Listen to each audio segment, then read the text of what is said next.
ایک دیہاتی نے گارے مٹی کی مدد سے اپنا گھر بنایا۔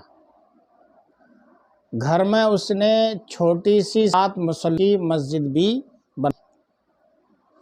کیونکہ 7 بیٹے تھے، تعمیر کا کام مکمل ہوا تو اس نے اپنے بیٹوں کو بلایا اور کہا کہ میں چاہتا ہوں کہ مسجد کی لپائی پتائی جنت کی مٹی سے کروں۔ تم سب بھائی جاؤ اور جنت کی مٹی تلاش کر کے لاؤ۔ بیٹے پریشان ہو گئے کہ جنت کی مٹی کہاں سے لائیں۔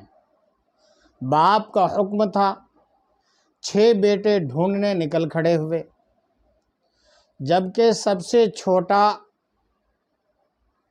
اور 7واں بیٹا بیمار تھا، گھر پر ہی رہا۔ بھائی شام کو سارے بھائی شام کو تھکے ہارے خالی ہاتھ گھر لوٹے تو کیا دیکھتے ہیں کہ چھوٹا بھائی بوری میں مٹی بھر کے بیٹھا ہے۔ باپ نے پوچھا، بیٹے گھر بیٹھے تجھے جنت کی مٹی کہاں سے مل گئی؟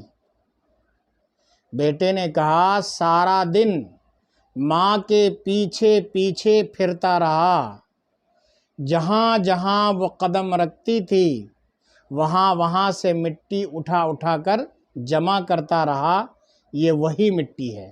سبحان اللہ! اس چھوٹے سے بچے کے اس عمل نے ہماری آنکھیں کھول دی۔ ہمیں آنکھیں کھول کر دیکھنا چاہیے، کیونکہ اس نے شاید سن رکھا تھا حدیث پاک کہ اللہ کے رسول صلی اللہ تعالیٰ علیہ وآلہ وسلم کا فرمان عالی شان ہے کہ ماں کے قدموں کے نیچے جنت اور باپ جنت کا دروازہ ہے۔ میرے پیارے بھائیوں، یہ اچھی بات آپ سن رہے ہیں، آپ اس پر خود بھی دھیان دیں اور نیکی اور ثواب سمجھ کر آگے اپنے نوجوان بھائیوں کو بھی بڑھاتے رہیں۔ میرے اس ویڈیو کو سبسکرائب بھی کریں، شیئر بھی کریں، لائک بھی کریں۔